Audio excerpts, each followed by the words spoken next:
tenemos unos audios importantes para compartir estos meses de noviembre del año 2019. ¿Qué te recuerda? ¿Qué estabas haciendo estos días, Janet?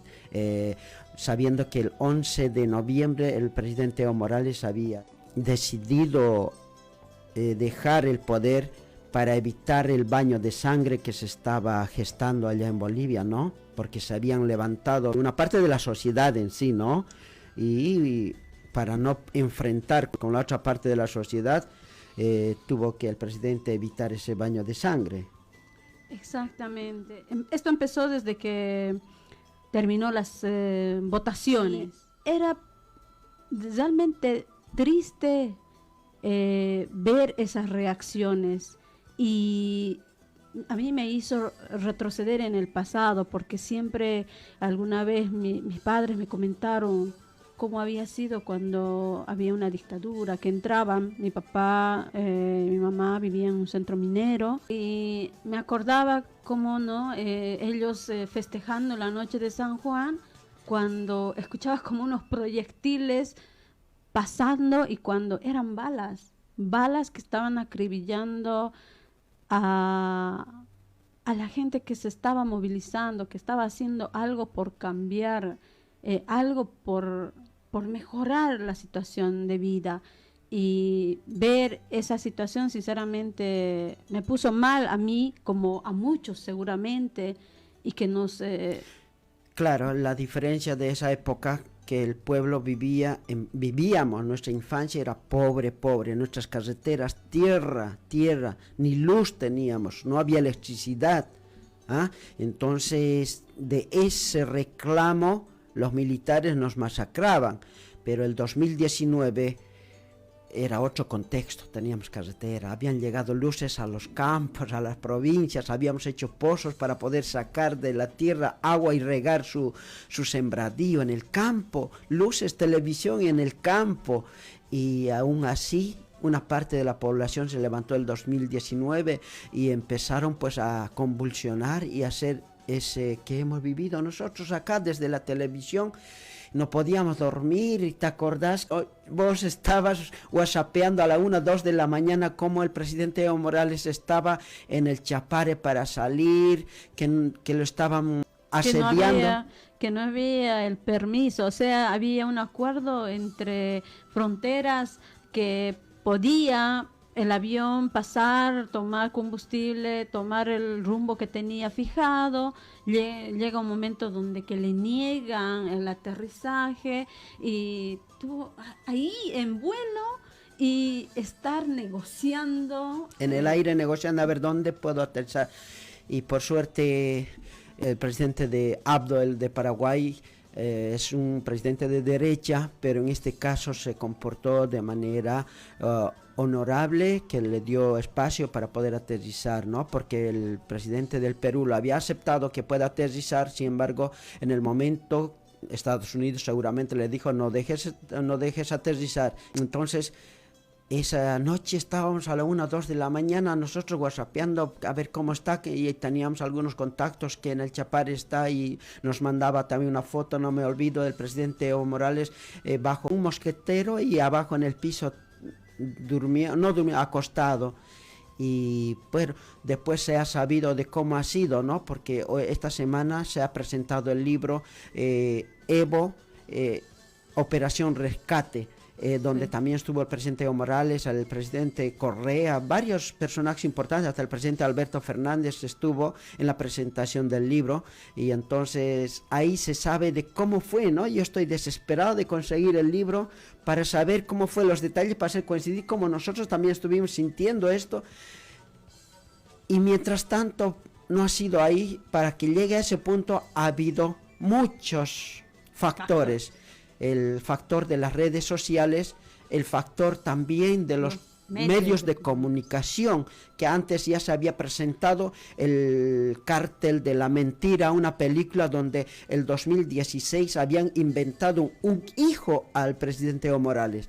Pero un hijo así de palabra uno podría, solo los ingenuos podría creer, pero cuando se presenta certificado de nacimiento, se presenta un niño, ¿quién puede negar eso?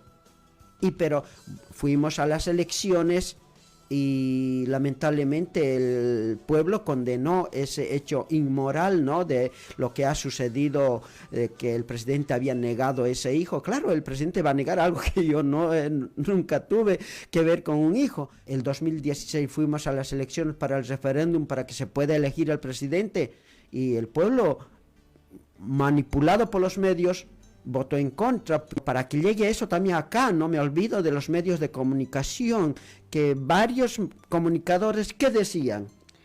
Que no era importante nuestra participación, que nosotros no tendríamos que votar en el referéndum y que, o sea, había una total desinformación para este voto.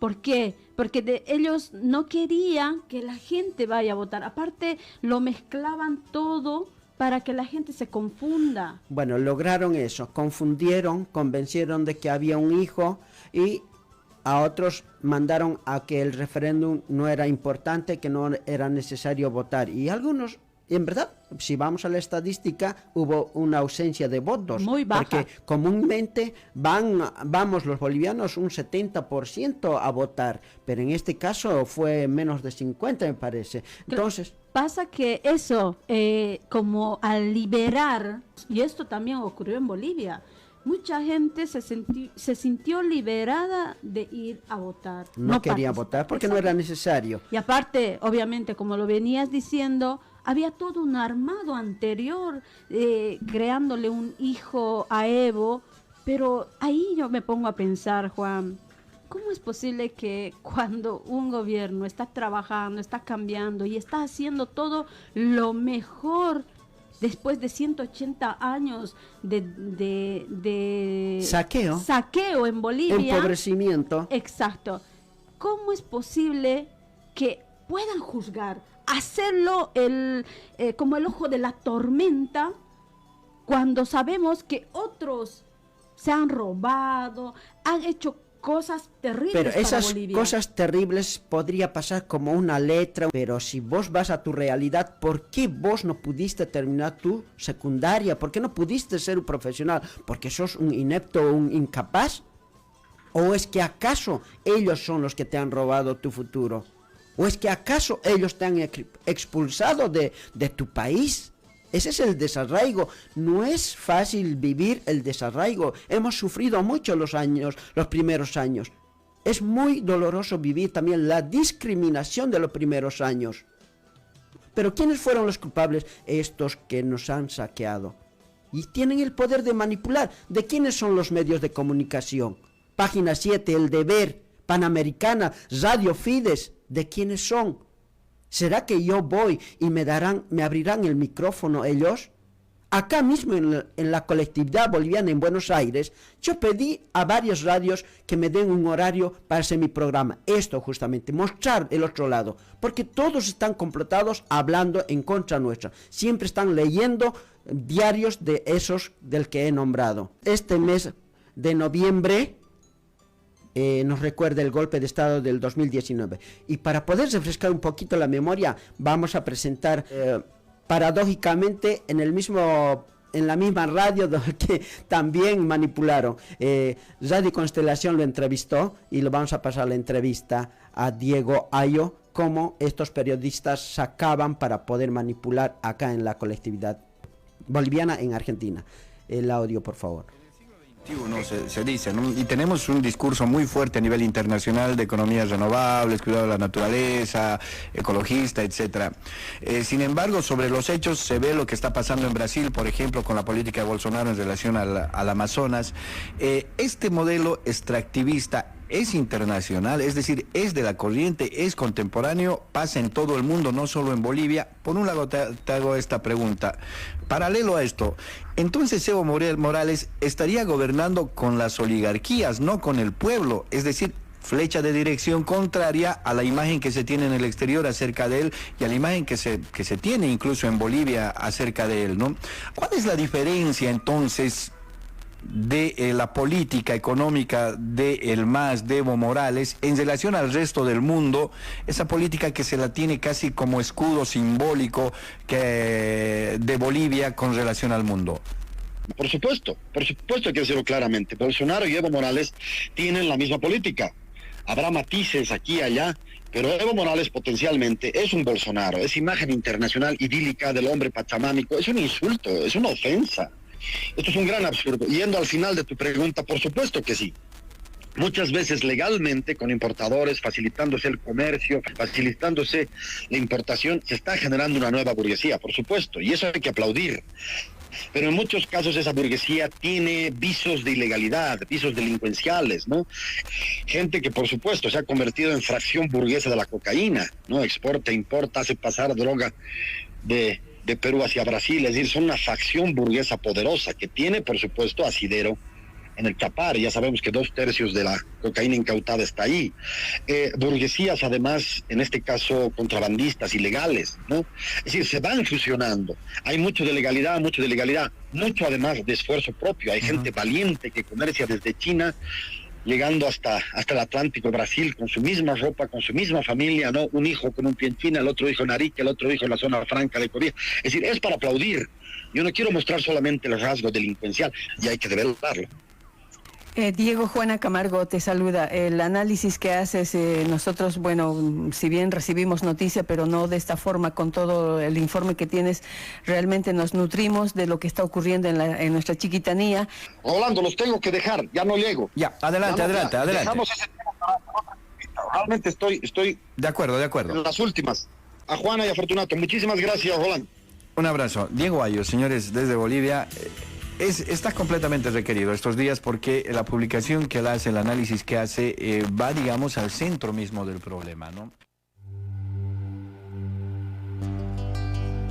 Eso fue una entrevista antes o durante el incendio de la Chiquitanía.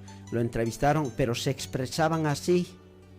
Ellos hablaban así, manipulaban en contra del presidente Evo Morales porque estaba todavía ejerciendo. No me olvido del avión tanker que el presidente Evo Morales contrató y apagó todo ese incendio de la Chiquitanía sin la ayuda, porque no somos mendigos, somos país digno, que lo hicimos nosotros con nuestro propio esfuerzo. Ellos querían que extendamos la mano, pidamos ayuda limosnas, y el presidente Evo no, hasta tenía el proyecto de comprar hasta un avión, así, tanker, un avión bombero. Pero bueno, vino el golpe de Estado, lamentablemente. Y estos periodistas, todo el año, ellos van a escuchar. Ellos trabajaron desde el 2000, desde que fue el presidente Evo Morales, ellos estuvieron en diferentes radios. No solo ellos, sino varios. Les vamos a decir qué es lo que han hecho ellos durante todo el tiempo. Y después, cuando hubo el golpe de Estado a Janet, ya el presidente había salido, el pueblo acá se levantó, porque ¿cómo no vamos a sentir el dolor de nuestra gente allá en Bolivia, cómo estaban siendo masacrados? Sus muertos en la misma plaza, en La Paz, tirados, gasificados a los dolientes. Ni siquiera pudieron respetar ese funeral que bajaba del alto y atacar impunemente esa imagen. No se me olvida de la mujer de pollera con... Entonces acá muchos dirigentes, o no sé quién habría convocado, pero yo fui porque teníamos ganas de salir y expresarnos que está mal. Y en eso pues le habían mandado unas amenazas a estos justamente que habían provocado, son parte del golpe de Estado, porque hay golpes de Estado que son actores y algunos intelectuales también. Entonces el pueblo sintió eso y dice que les habían amenazado, no sé, pero él se retiró después de los medios con esta despedida. Son fragmentos, porque hemos sacado algunos nombres para no comprometerlos también, pero que también son parte, y directa o indirectamente también. El audio de Rolo. Lo que hoy está ocurriendo en la radio boliviana en Buenos Aires no debía ocurrir jamás. Voy a pasarles un audio antes de avanzar y explicarles esto que ustedes seguramente ya suponen qué es lo que va a ocurrir. Vamos a hacer un un alto a nuestro trabajo en FM Constelación y vamos a apartarnos del micrófono por un tiempo. Pero quiero que escuchen este audio, a ver dónde está. Y bueno, pensando en ideas que puedan aportar para la gran concentración y marcha el día de mañana. Les pedimos por favor que puedan llamar a todas las radios que están apuntadas a la colectividad boliviana, a todas las emisoras que viven de la colectividad boliviana, llamen por teléfono si pueden o acérquense a los lugares si conocen y pidan salir al aire, porque la gente, nuestra gente que escucha esas radios se tiene que enterar de que mañana va a haber una gran concentración en repudio al golpe de Estado en Bolivia. Y en caso que no se nos permita salir al aire, ya sea por presencialmente o llamar por teléfono, salir al aire, bueno, decirles que esa radio va a ser declarada radio o personal no grato dentro de la colectividad boliviana y que se hagan cargo de las consecuencias de lo que les va a pasar, porque hay muchas radios que activaron a favor del golpe de Estado y eso no lo vamos a permitir más. Por favor, reitero la idea, convoquen a todas las radios de la colectividad boliviana y exijan salir al aire para convocar para la gran marcha de mañana. Y las radios que nos dicen que no, por favor, díganos que nosotros vamos a ir personalmente a salir el día de mañana por la mañana al aire y a convocar. Y si no nos dejan, guay que no nos dejen, van a saber lo que es el boliviano enojado, compañeros. Hemos llegado a niveles de intolerancia que jamás debimos llegar. Este es un mensaje de alguien que está perdiendo el trabajo con el cambio de gobierno, pero con el cambio de gobierno boliviano. Todo aquello vamos a ponerlo a un lado ahora para comentarle que no está bien que se mienta. ¿Sabe por qué? Porque cuando se miente se tiene consecuencias atrás. Hay poblaciones que se movilizan, que se ponen en riesgo. Hay gente que está muriendo siguiendo una mentira hoy en Bolivia. Y está mal que se apriete a las radios y a los comunicadores. Estamos hoy siendo amedrentados de la manera casi estúpida, de una manera casi estúpida porque es delincuencial. Vamos a dar un paso al costado. Hoy queremos despedirnos, en lo personal se lo digo yo con todo el agradecimiento del mundo. Vamos a cortar con el ciclo del programa, específicamente por el cuidado de la seguridad nuestra y de nuestras familias. Hemos recibido amenazas groseras y vamos a hoy priorizar la seguridad de nuestras familias. La decisión se ha tomado, así que yo de verdad, ustedes me conocen, estoy desde el 2006, 2007 haciendo radio ahí, primero en Estación Latina como usted tiene la palabra, y después aquí en la radio más de 10 años también al poco tiempo ya con mi compañero Fortunato hemos trabajado y hemos tratado siempre de llevar lo más coherente posible de todo lo que pasa en el ámbito de la información. Muchas gracias, Fortunato, muchas gracias a todos ustedes oyentes, muchas gracias por todo el apoyo recibido, por todos esos mensajes que he estado recibiendo.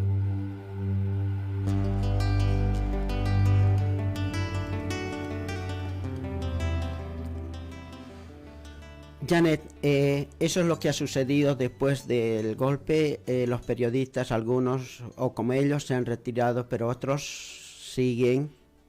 Y quiero invitarte a algo. En la misma radio entrevistaron a un comunicador y vamos a recordar cómo fue, qué es lo que vivió. En su momento, es del año 2019, en el momento de estos días, justo de estos días, el periodista había sido expulsado, viste que persiguieron a los periodistas y encima mataron a un periodista argentino que era comunicador popular, encarcelaron, había otro argentino que hasta estos últimos hemos estado pidiendo para que se lo pueda curar, no le daban permiso ni para que se pueda curar, estaba encerrado pero enfermo el hombre. Ahora no sé cómo está el pobre, pero estaban pidiendo ayuda. Entonces ese es el contexto es en que estos días había habido el golpe de Estado, estaban como llenas, desesperadas, hambrientas, persiguiendo a todos los funcionarios públicos del Estado del presidente Evo Morales. Y aquellos que hablaban diciendo que había un golpe de Estado en Bolivia, a todos esos también fueron perseguidos los periodistas argentinos que fueron a cubrir la noticia allá, y también gente que estuvo informando a lo largo de los 14 años toda la gestión que se había hecho. Todos fueron perseguidos. Pero menos los periodistas de Bolivia. Ellos fueron parte del golpe. Ellos taparon el golpe.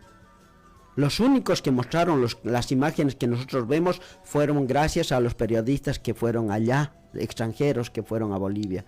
Había un clamor de la gente pidiendo que se muestren y que se viralicen esas noticias y todo lo que estaba pasando en Bolivia, porque no había medios bolivianos que puedan sacar esta información al mundo. Escondía. La entrevista se llama Rolando Andrade, este es el comunicador, a él lo entrevistan, pero lo resumí. Adelante, por favor. Están en su libertad de atacar a cualquier ciudadano o ciudadana y andan en manadas, ¿no? De 12, de 15, de 20. Ahí en La Paz yo una noche, tipo 8 o 9 de la noche, escuchaba motos. Algunas veces eran de policías y otras veces eran de los motoqueros, y me habían dicho en el hotel que no abra la ventana porque estaba en un primer piso. El gobierno que está ocupando el poder en este momento anuncian sus ministros que van a perseguir a los periodistas que hacemos edición. Me pareció que ya nuestra libertad se había cortado, nuestra libertad de poder comunicar la realidad, porque uno cuando hace el periodismo lo ejerce, es un comunicador social y tiene que cumplir con ese valor humano que nos han dado, bueno, el estudio que hemos tenido nosotros, pero también la población que confía en lo que uno hace, en lo que uno muestra, y creo que silenciar las voces es un peligro para los pueblos y principalmente para Bolivia. A mí también me trae las alteraciones porque no fue fácil convivir con los gritos de las personas del Alto. Me pedían, pero a gritos, que los grabe, que era el día 23, al mediodía. La gente que se me acercó me pedía que los grabe porque ya no habían medios de comunicación. Y esos gritos de auxilio, esos gritos de desesperación, de que estaban solos, me llevó a utilizar una herramienta que nunca la había utilizado, que era filmar con mi teléfono un hecho que en realidad para mí fue fuerte escuchar, fue valioso obtenerlo, porque de esa manera también pude acá en Argentina y en el resto del mundo comunicar la situación que estaban viviendo en Sencata los familiares de las víctimas que habían sido asesinadas por el ejército y por la policía y por los grupos de choque que tienen, que le llaman la resistencia, ¿no? Decía, ¿la resistencia de qué? La resistencia de 1492, no sé, estaban defendiendo la Inquisición, la cruz, la conquista. Volvimos a 1492 y para mí es doloroso que nosotros como pueblo en el siglo XXI tengamos como una cuestión de raíz ser fascista, ¿no? Ser autoritario y dominante. ¿Qué es lo que sentí? Que lo que está pasando en Bolivia es que no han aceptado que los pueblos originarios, los pueblos plurinacionales que tiene Bolivia, tengan su derecho y tengan su libertad de ejercer todo lo que es de ellos, como dicen ellos, ¿no? Que lo que tiene Bolivia es de los bolivianos, pero el suelo. Y eso me pareció muy interesante, que la población tenga como factor de vida el suelo, la tierra, y para mí eso es lo que se está peleando en Bolivia, es la tierra, el suelo. Heridos de la cabeza, los militares han matado al joven entrando a la puerta, en la cabeza le han disparado a carne fría. ¿Cuántos heridos?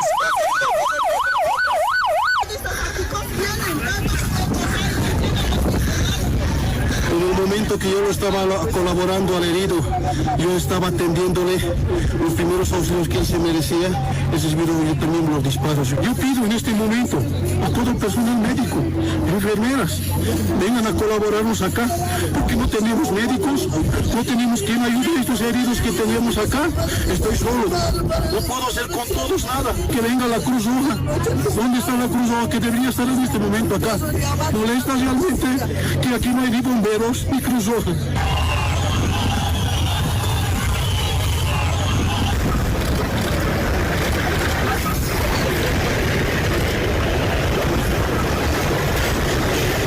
Sí, escuchando al enfermero, ¿sí? Que él siempre hace su narrativa, que es un asistente de social. Cuando estuve en Sencata, hubo una persona que me dijo, yo quiero hablar sobre el enfermero detenido, que fue detenido por salvar vidas.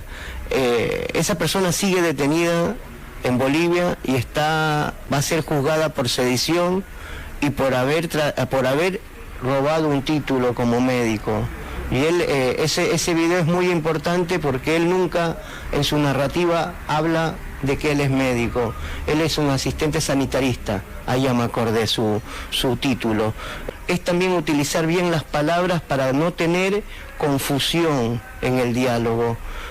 Tenemos que tener una batalla cultural en nuestra dialéctica para poder transformar esto que se está convirtiendo en terrorismo. Cuando llego al Alto, lo primero que me dicen los hermanos y las hermanas de Sencata es, por favor, grábenos, que ya no tenemos ni Telesur ni RT Español. Y yo le dije, yo no grabo, yo soy fotógrafo, por favor. A ese grito me obliga a mí a ser un profesional de la comunicación y utilizar la herramienta que era el celular. ¿Cuántos conceptos utilizamos que no son realidad en la comunicación? Ese tipo de palabras nos lleva a un relato de lo que está en peligro nuestro continente en general, porque los medios de comunicación en Ecuador son lo mismo, los medios de comunicación en Chile son los mismos, los medios de comunicación en Colombia son los mismos, los medios de comunicación en Brasil son los mismos y los medios de comunicación acá en Argentina son los mismos. El continente está contaminado de corporaciones mediáticas que son corporaciones financieras, de los laboratorios internacionales médicos, de las petroleras y no son de los pueblos.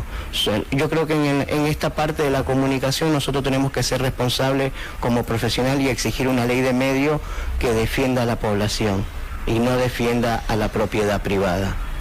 En el abdomen, es una herida profunda. Están dejando.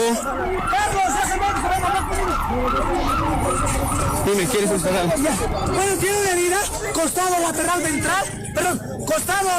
en el abdomen. Es una herida profunda. No le puedo decir si es completamente, pero sí tenemos la cisterna. Es lo que hemos traído con el terreno, no hemos jodido. Por eso me llevan a la posta. No tenemos ahora los insumos.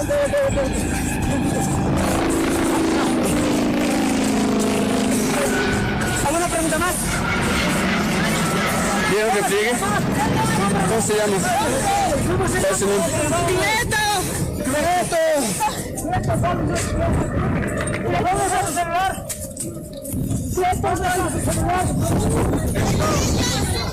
Este es uno más de los heridos por la represión con balines del ejército. El compañero que está de enfermería no puede confirmar si son balines o balas, pero sí que existe hemorragia interna en el compañero herido.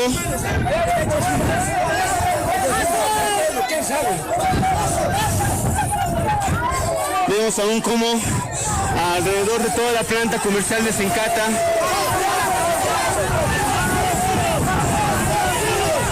continúa el repliegue de los militares y policías.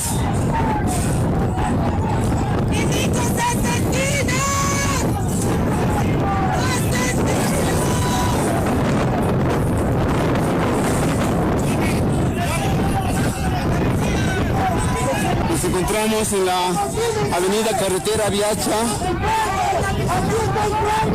frente al comercial de Sencata, donde cientos de militares y policías, acompañados de tanques, iniciaron desbloqueo de manera brutal contra los vecinos y después de lograr que una decena de cisternas de gasolina salieran, los militares volvieron a reprimir. Allá hay un muerto. El otro muerto.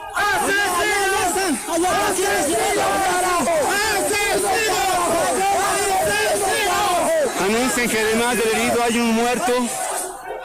Allá está, allá, ya, de aquí hemos llevado, ya hemos dejado.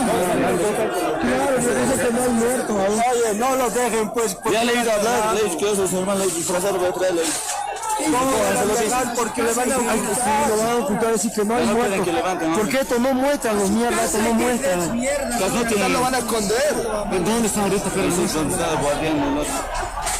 Viendo esas imágenes me trajo recuerdo las imágenes que hice de los orificios de las balas, de los proyectiles del helicóptero.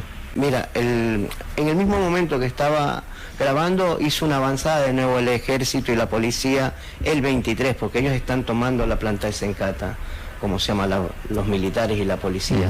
Están dentro incluso de los familiares de las víctimas, de los desaparecidos, porque lo que no se habla acá de los muertos, no se habla de los desaparecidos. Los familiares de las víctimas, de los desaparecidos, dice que se los metieron dentro de la planta de Sencata. Por eso ellos tiraron una pared para poder sacar a sus familiares. Y lo único que fueron recibidos fue de nuevo con balas. Y ahí adentro ellos consideran que están familiares desaparecidos y que deben estar muertos.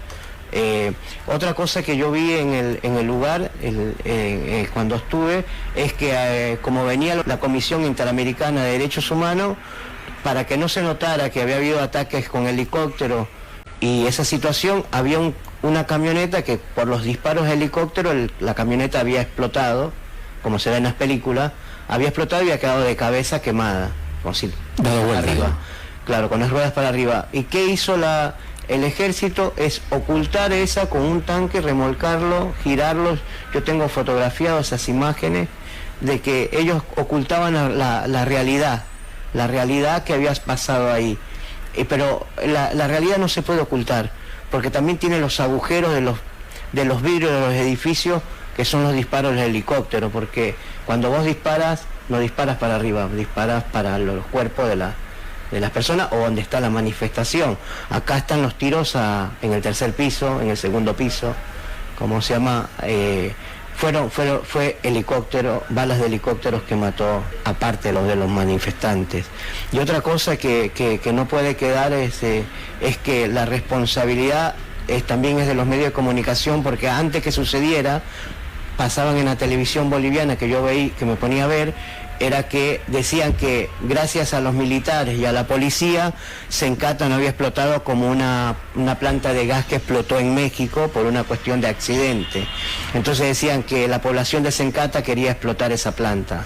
Y la población de Sencata me decía que no queríamos explotar la planta. Lo que querían era protegerla para que no se vengan a apropiar de lo que es de ellos.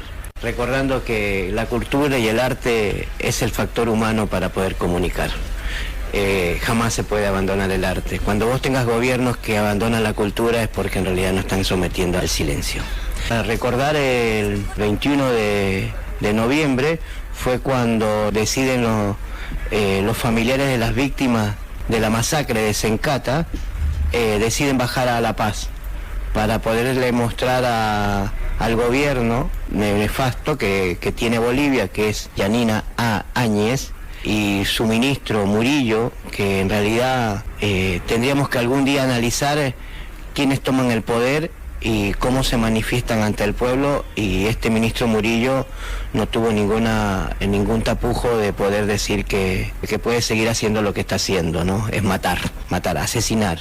Espero que algún día sean condenados por genocidas. Eso sí. Entonces cuando bajamos con la población y sus víctimas en los ataúdes, bajando nos encontramos en la Plaza San Francisco, que está muy cerca de la Plaza Murillo, es donde se establece el poder, donde está la Casa de Gobierno, la Casa Presidencial, la Casa del Vicepresidente, la Casa Legislativa y todos los poderes que se hace en una nación. Y cuando llegaron hasta la plaza, nos encontramos con un ejército de policía, un ejército de militares, y lo único que hicieron fue reprimir a todos nosotros, porque estábamos incluidos la prensa, no podemos escapar nunca de la represión, pero lo terrible que yo vi en mi vida, que me costó mucho después superarlo, es que no respetaron a los muertos. Los ataúdes en el piso y los policías y los militares pasaron por ellos. Los familiares nunca abandonaron sus muertos y tuvieron que comerse los gases, las corridas, los golpes. Y ver a los familiares abrazando sus ataúdes me costó mucho entender qué estamos haciendo nosotros en esta tierra. Para mí fue muy fuerte y dije, wow, creo que esto está más allá de lo que yo vi en mi vida. Como si he visto manifestaciones grandes, he visto represiones inmensas, pero a la magnitud de ya no querer al muerto, al ataúd, me parece que estas personas no parece que fueran de la tierra, ¿no? O que pertenecieran a Bolivia, porque yo como un hermano no podía pasarme por encima de un ataúd. No sé, me cuesta mucho creer que las personas que están ahí cubiertos sus rostros, porque tampoco no tienen rostro, están con sus uniformes, su casco, su antiparra, su máscara de gas. Entonces no sabes quién está atrás de eso. Yo también me puedo preguntar en mi duda ahora, ¿serán bolivianos? ¿No será un ejército norteamericano? ¿No serán los israelíes que están acompañando a esta situación que está viendo Bolivia? ¿Por qué no investigamos quiénes son las personas que están detrás de esos uniformes? Porque no tan solo, porque hay personas altas, yo les puedo mostrar imágenes que para nosotros, los latinoamericanos, porque tenemos que vernos en la realidad, no somos tan altos los latinos, a lo menos los descendientes, en el altiplano, tenemos una estatura, por el mismo clima, no es que estamos mal alimentados, esas cosas, porque creo que nosotros los pueblos originarios estamos bien alimentados, estamos bien nutridos, porque no sabemos lo que es la tierra.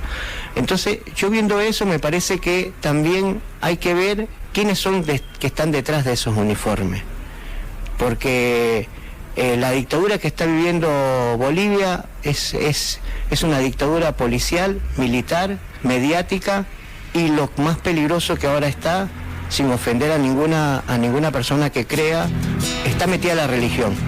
Está metida la religión, y no solo la religión católica, sino los evangelistas, los testigos de Jehová. No hablo de todos, por favor, respetando a cada uno sus credos.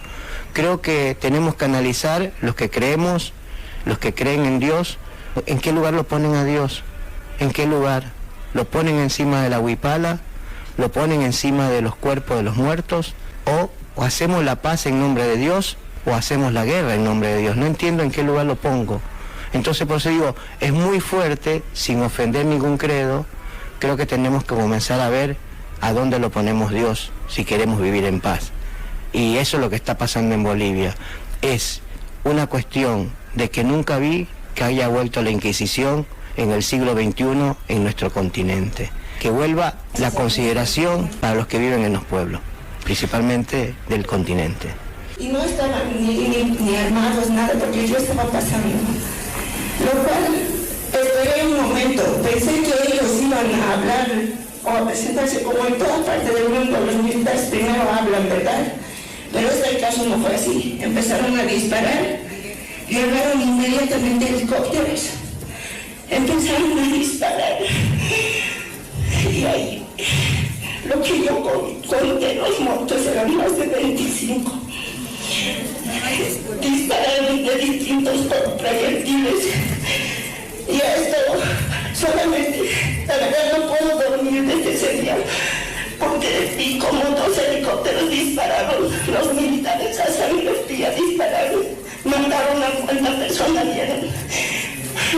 Pudimos rescatar, sí, los que rescatamos, algunos están muertos, y yo gracias a Dios no estoy muerta. El resto, los militares se lo metieron a la planta de Sincata, se lo ocultaron a los cuerpos, lo cual no se sabe. Los muertos, cuáles han desaparecido, porque son 25. Entre ellos hay una niña que tenía 12 años, le traspasó la bala de acá, salió por acá, le destrozó la mandíbula. Yo quise arrastrarla, pero no pude, lo cual me siento muy culpable. Y había una señora de Poliera que le entró la bala por aquí, le salió por aquí, y tampoco pude rescatarla, porque la señora era gordita y no podía arrastrar. Ellos, los militares, después de habernos disparado, vinieron a sacar todas las balas, vinieron a recoger.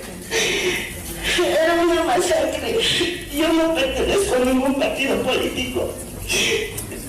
Estos días sí estaba oculta, porque sí me amenazaron, porque vieron que yo estaba arrastrando los cuerpos.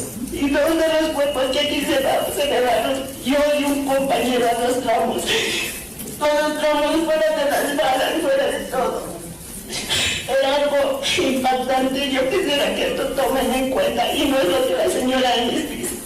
Ese día mataron a sangre fría a todos. No avisaron, no dijeron, este está en el bloqueo. No, mataron a todos por igual. Hicieron desaparecer cuerpos. Y yo les estoy hablando un testigo vivo de lo que he visto ese día. Lo que ese día cayeron, de los cuales solamente rescatamos 10. De un cuerpo rescatamos un cerebro y los huesos. No se sabe de quién es esa persona. Escuchando el relato de la víctima, ¿no? De que le toca conversar eso y que no tiene una persona que ahora la acompaña, su angustia, su desesperación. Yo solo por estar encerrado 20 horas en la habitación para poder salir del país, y después las horas de estar en el aeropuerto de La Paz, en el aeropuerto de Santa Cruz, que fueron como más de 30 horas, para mí han sido todavía hasta el día de hoy angustiantes. Yo me imagino en la cabeza de ese ser humano que está hablando, qué puede estar pasando por ahí. Aparte de estar sufriendo, está padeciendo un dolor que no se lo va a curar nunca, que está en el estómago. Ese dolor la va a tener siempre si no tiene un equipo profesional que la pueda contener. También tratando de coordinar, y por los tiempos que tiene la radio, es que ese día 23 que yo bajé, me tocó ir a la Comisión Interamericana de Derechos Humanos para poder escuchar a las personas que estaban. Entonces entré a la comisión donde estaba reunido con los periodistas. Entonces entré a la comisión y lo primero que me dijeron que no podía hacer fotos, que podía escuchar, que me presente. Me presenté. Después nos cambiaron a otro auditorio. Y nos sentamos de nuevo y adelante estaban los periodistas que estaban haciendo su narrativa. Y siempre hablaban de los 14 años del gobierno de Evo, la violencia y todo. Y había algunas veces que le preguntaban, pero ¿qué pasó en estos últimos días? Hagan un relato. Entonces, hasta incluso se enojaban con la persona que estaba escuchando, que era de Derechos Humanos, que estaba de la comisión que estaba redactando. Incluso lo interpelaron muy mal varias veces. Y en una de esas se para Amalia Pando y me separa y se dirige con su dedo y me dice que yo soy un infiltrado, terrorista y comunista. Yo me paro y le digo, soy periodista. ¿Dónde trabaja? Y me presenté, le dije. Pero yo vine por mi cuenta, no vine por el diario. También se lo aclaré. Porque yo creo en la comunicación popular. Creo que nosotros tenemos que hacer una comunicación de pueblos.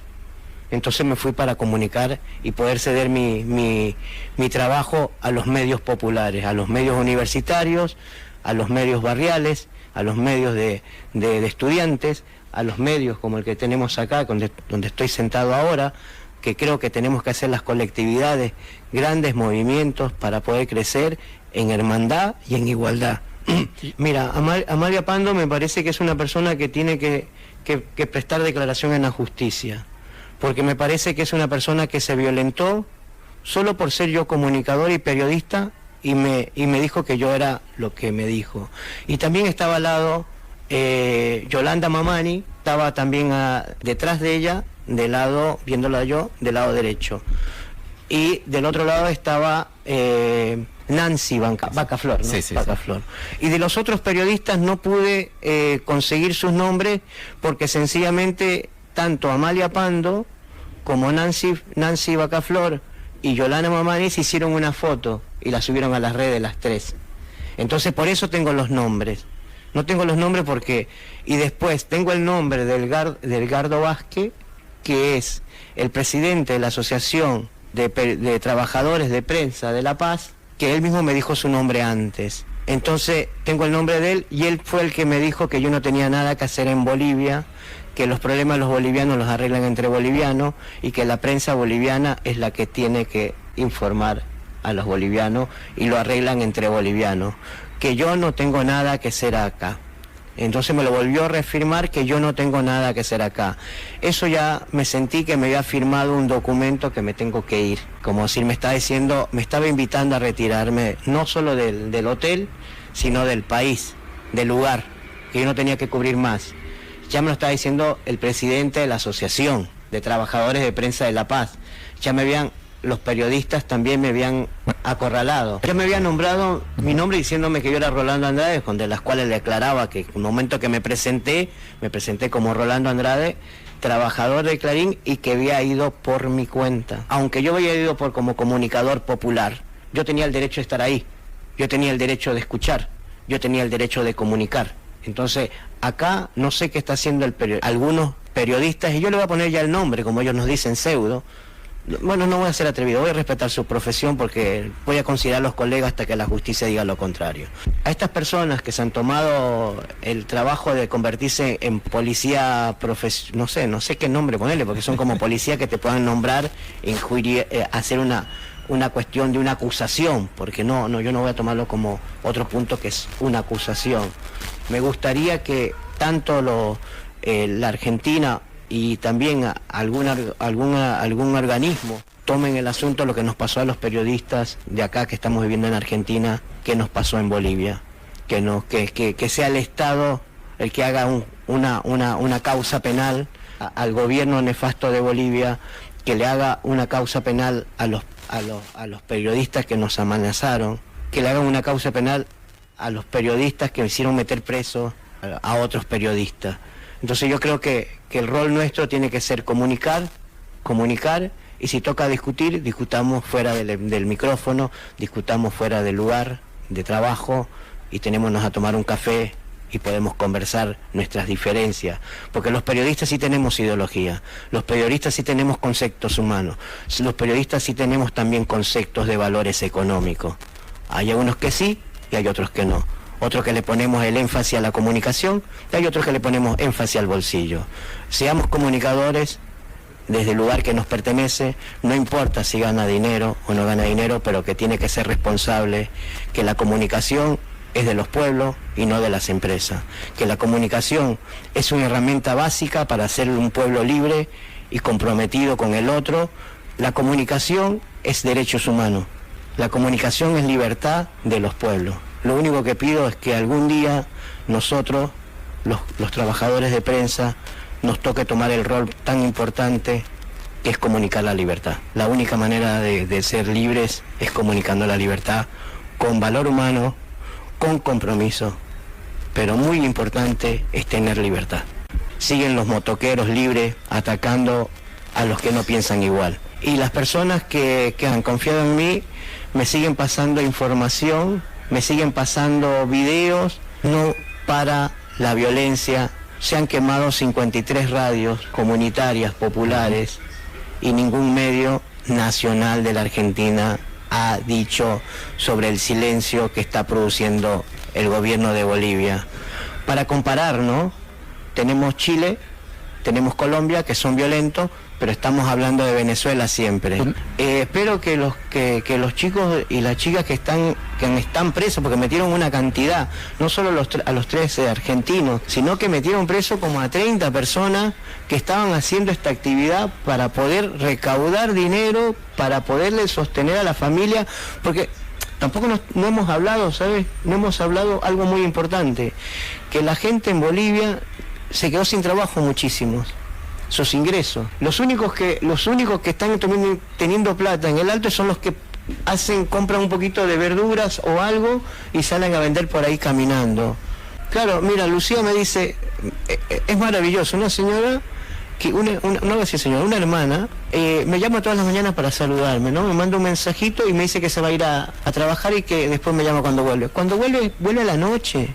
Fue la noche una persona que tiene 58 años que me dice que aprendió a leer ahora de grande y que aprendió sus derechos ahora de grande y no los va a perder. Y que se haya acostumbrado a que a la mañana que nos saludemos, para no ser vanidoso, que nos saludamos. Me parece que ese ser humano no merece estar viviendo lo que está viviendo, ni ninguno de los que están alrededor de ella. Cuando vuelva la democracia a Bolivia, creo que tienen que ir presos todos los asesinos, todos los que han actuado en esa libertad de hacer, como pasó acá.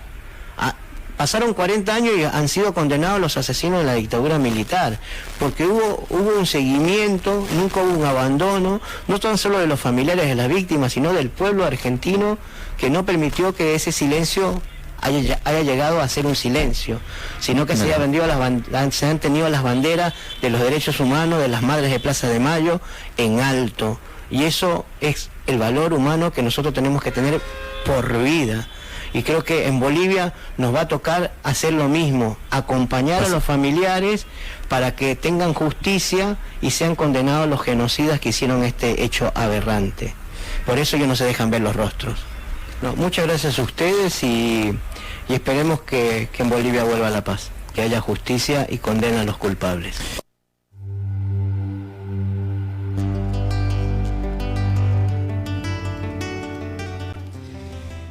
Que la paz vuelva a Bolivia, que hay que condenar a los culpables, dijo el periodista Rolando Andrade, ¿no? Contó todo lo que había sucedido, estaba viviendo en ese momento, justo como estos días durante el golpe. Ahora, 2021, 2 años ya pasaron, 2021, 2 años del golpe. Estamos viendo lo mismo.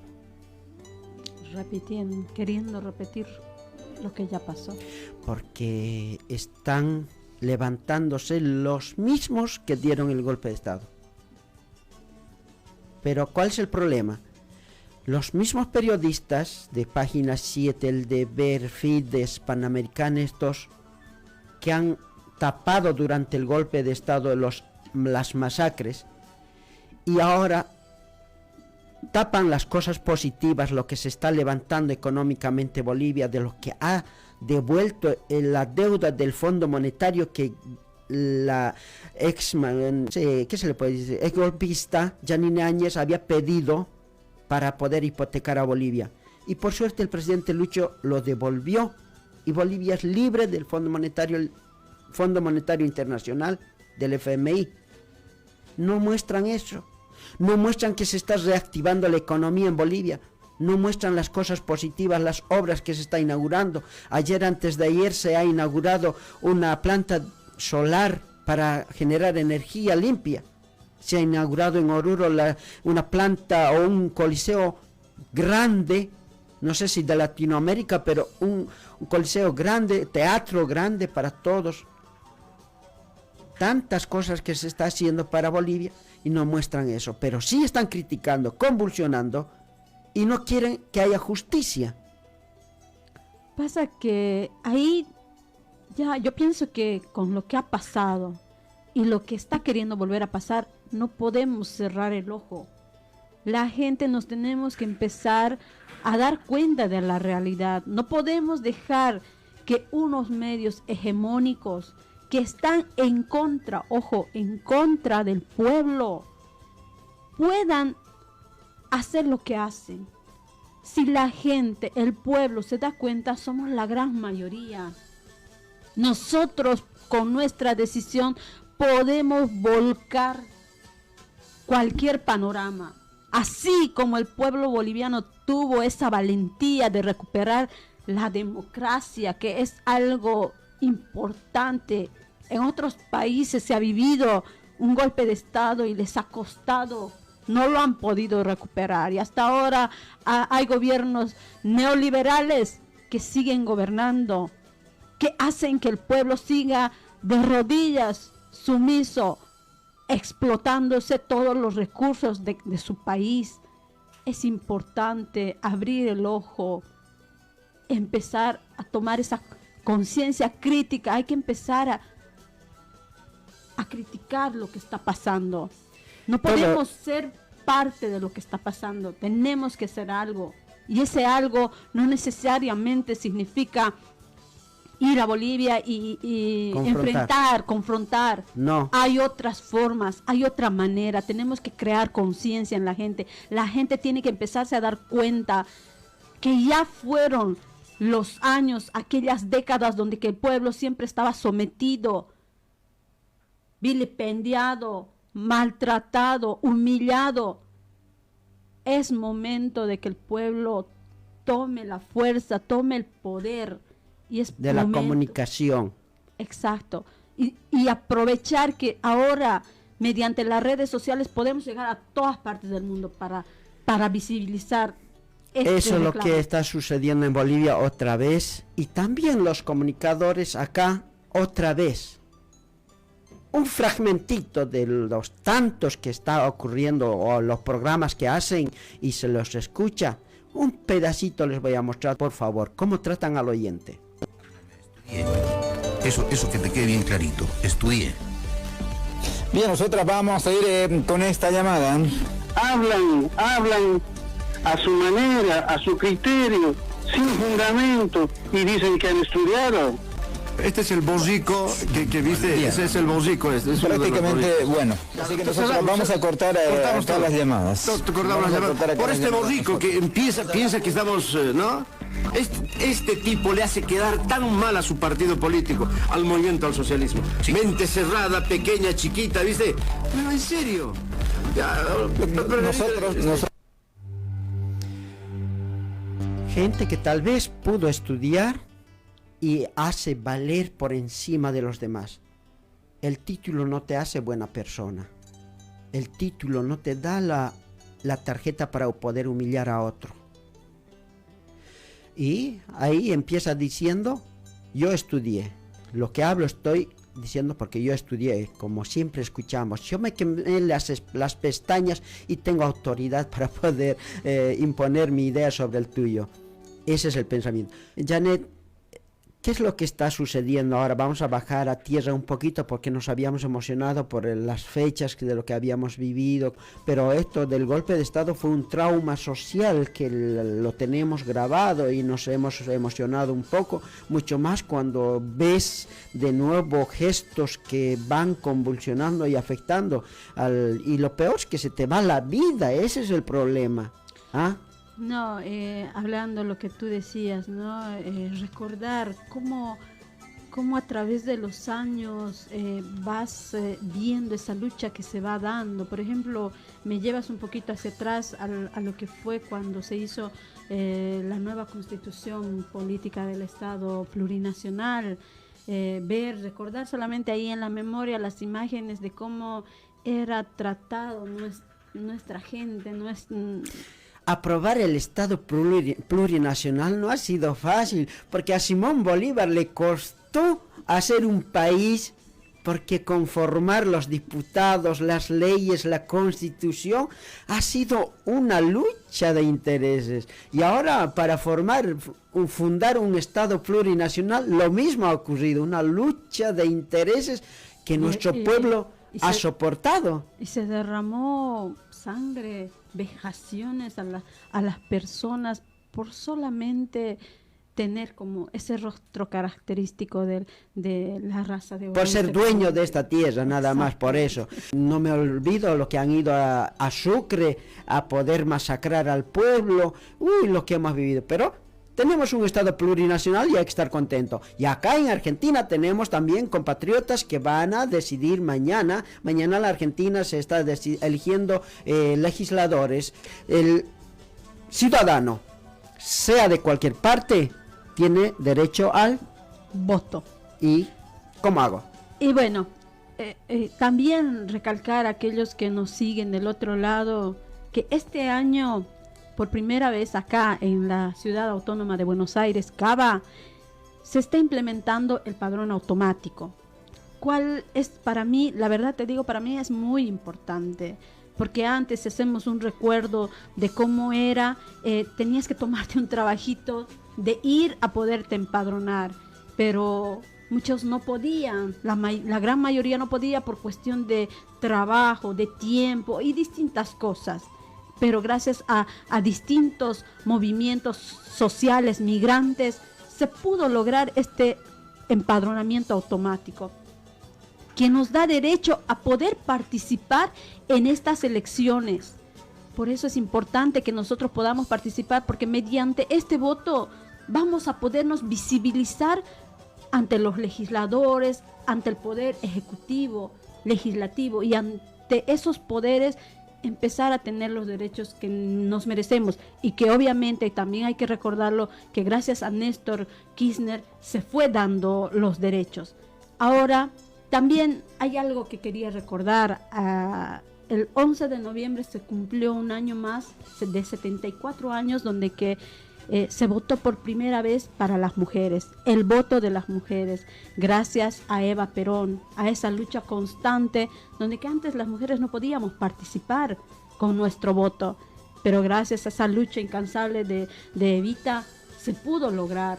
Y mira cómo fue, ¿no? Luchó tanto, que estaba tan enferma la pobre, que para hacer honor a su lucha tuvo que votar estando enferma en el hospital. O sea, muchos no ven su fruto, pero en el... O mueren olvidados, alejados de la historia. Le pasó a San Martín, le pasó a Simón Bolívar, le pasó a todos los que quisieron liberar este pueblo, quedaron en el olvido. Y bueno, Eva por lo menos vio y luchó y pudo votar, la primera mujer que votó. Y bueno, mañana pues vayamos a ejercer ese derecho. No le estamos diciendo a quién tiene que votar, ustedes sabrán, pero simplemente nosotros participemos de nuestro derecho para también defender la democracia, ¿no? Porque en otros países hay votaciones, una democracia plena, pero nosotros a veces, otra vez hay que ir a votar, dice que simplemente son cada 2 años. Tú bien lo decías, tenemos este derecho, hay que hacerlo valer. Lo único que yo puedo dar el mensaje para los que nos están escuchando, que tenemos que pensar en la educación de nuestros hijos, la salud de nuestra familia, el trabajo que queremos. Necesitamos pensar en nuestro futuro, en este futuro que se viene. ¿Qué queremos para nuestra sociedad? Es importante que uno reflexione y participe. Como lo dijiste, elija a quien elija, pero participe, haga valer ese derecho de su voto. Y como migrantes, revisen la página, los invito.